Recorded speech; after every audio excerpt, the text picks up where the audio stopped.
Hai guys, welcome to Drama Life Indonesia. Kita punya banyak banget cerita dan gambar keren. Please subscribe supaya kamu gak ketinggalan serunya. Bank BCA. Kita semua pasti sudah akrab dengan bank satu ini. Bank BCA merupakan salah satu bank swasta terbesar di Indonesia. Jutaan orang dan perusahaan di Indonesia menggunakan Bank BCA untuk berbagai macam transaksi.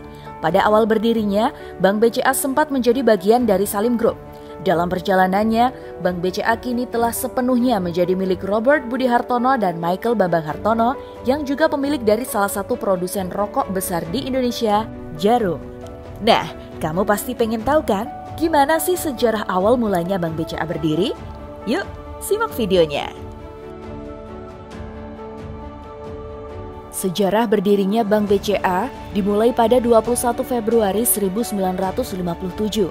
Sudono Salim atau yang juga dikenal dengan Lim Xiong Leong adalah pebisnis kelahiran Fuqing Fuzhou, Tiongkok 16 Juli 1916 sekaligus merupakan pendiri Bank BCA. Tapi cikal bakal BCA berdiri terbentuk pada 1955 yang merupakan NV Perseroan Dagang dan Industri Semarang Knitting Factory atau pabrik rajut. Setelah beroperasi selama 2 tahun, NV Perseroan Dagang dan Industri mengubah nama dan bisnis perusahaannya menjadi perbankan dengan nama NV Bank Central Asia. Setelah mengubah namanya ini, Sudono Salim memindahkan kantor pusat yang sebelumnya di Semarang ke ASMK Jakarta tahun 1957. Kemudian, pada 1 Mei 1975, pengusaha Mokhtar Riyadi bergabung di BCA. Ia memperbaiki sistem kerja di bank tersebut dan merapikan arsip-arsip bank yang kala itu ruangannya jadi sarang laba-laba. Di tahun yang sama, tepatnya 2 September 1975, nama NV Bank diubah permanen menjadi PT Bank Sentral Asia. Selanjutnya, pada 1977, Bank BCA melakukan merger atau penggabungan dengan 2 bank lain. Salah satunya adalah Bank Gemari milik Yayasan Kesejahteraan Angkatan Bersenjata Republik Indonesia. Penggabungan ini membuat BCA menjadi bank devisa. Status bank devisa lalu dimanfaatkan BCA pada 1980-an dengan mengajukan permohonan kepada Bank Indonesia agar mendapat izin mengeluarkan dan mengedarkan kartu kredit atas nama BCA yang berlaku internasional. Di satu sisi, Bank BCA juga memperluas jaringan kantor cabang dan mengembangkan berbagai produk dan layanan. Untuk menjangkau lebih banyak masyarakat, Bank BCA juga mengembangkan sistem teknologi informasi. Program tabungan hari depan atau tahapan BCA lahir pada tahun 1980-an. Pengembangan sistem teknologi tersebut berupa anjungan tunai mandiri atau ATM. Pemaksimalan penggunaan ATM dilakukan dengan cara kerjasama antara BCA dan PT Telkom. Kerjasama berupa pembayaran tagihan telepon dapat dilakukan dari ATM BCA. Selain itu, BCA juga kerjasama dengan Citibank untuk memudahkan para pengguna kartu Citibank dalam membayarkan tagihannya melalui ATM BCA. Kemudian, krisis moneter yang terjadi pada 1998 juga menghantam keras BCA. BCA sempat mengalami bank rush atau penarikan besar-besaran uang nasabah karena dianggap tidak akan dapat beroperasi lagi. Tak mau terpuruk dengan keadaan, BCA pun terus bangkit dan menunjukkan kualitasnya. Pada tahun 2007, BCA menjadi pelopor dalam menawarkan produk kredit kepemilikan rumah dengan suku bunga tetap dengan meluncurkan kartu prabayar flash dan mulai menjajal layanan mobile banking, debit, tunai, internet banking, dan sebagainya. Pengembangan bisnis juga mencakup kompetensi di bidang penyaluran kredit, termasuk penyaluran kredit mobil dan kredit kepemilikan rumah melalui anak perusahaannya, yakni BCA Finance. BCA secara proaktif mengelola penyaluran kredit dan posisi likuiditas di tengah gejolak krisis global sekaligus tetap memperkuat kompetensi utama sebagai bank transaksi. BCA telah menyelesaikan pembangunan mirroring ID system guna memperkuat kelangsungan usaha dan meminimalisasi resiko operasional. BCA membuka layanan solitaire bagi nasabah high net worth individual. BCA kemudian memasuki lini bisnis baru yaitu perbankan syariah, pembiayaan sepeda motor, asuransi umum, dan sekuritas. Di tahun 2013, BCA menambah kepemilikan efektif dari 25% menjadi 100% pada perusahaan asuransi umum, PT Asuransi Umum BCA yang sebelumnya bernama PT Sentral Sejahtera Insurance dan dikenal juga sebagai BCA Insurance. BCA memperkuat bisnis perbankan transaksi melalui pengembangan produk dan layanan yang inovatif.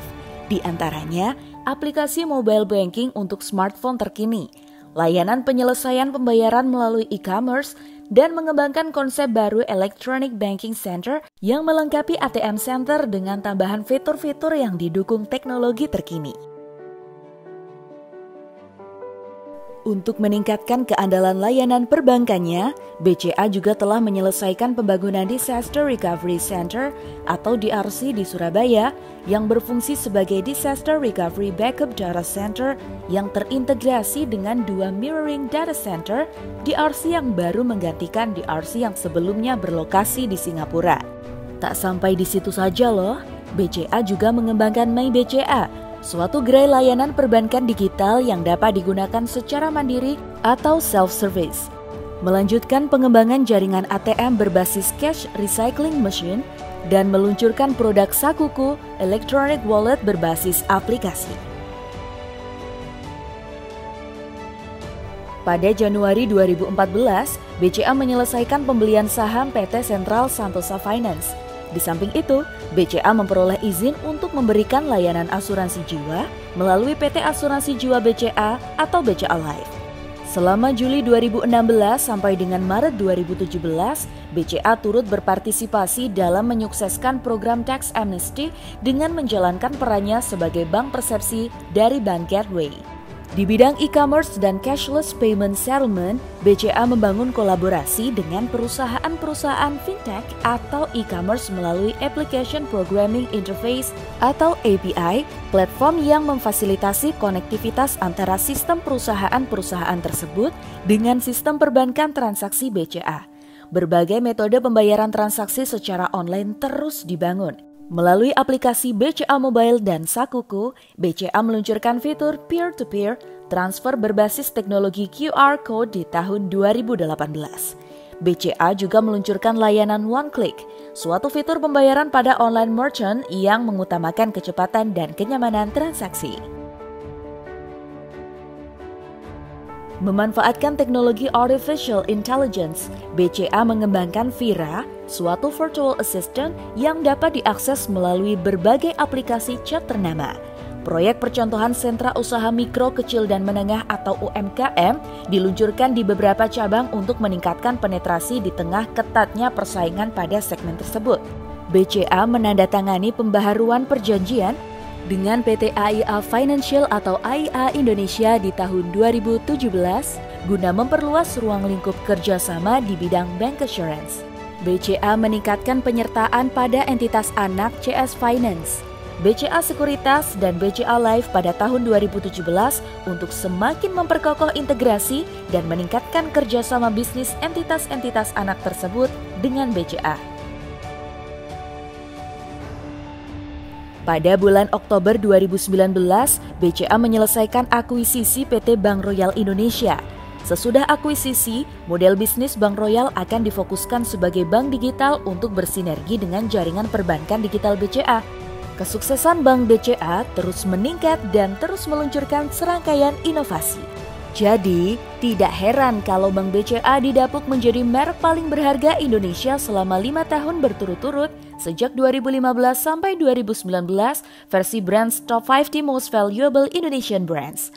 BCA yang memiliki visi menjadi bank pilihan utama andalan masyarakat yang berperan sebagai pilar penting perekonomian Indonesia berhasil membuktikannya dengan konsisten memberikan kenyamanan dan keamanan kepada nasabah menjadi lebih baik demi mewujudkan ekosistem layanan keuangan yang holistik.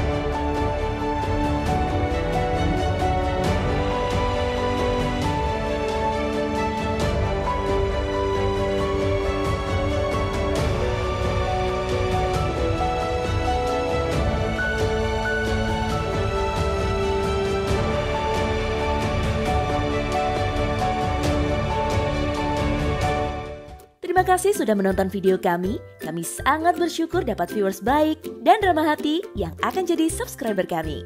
Sekalian tombol loncengnya ya.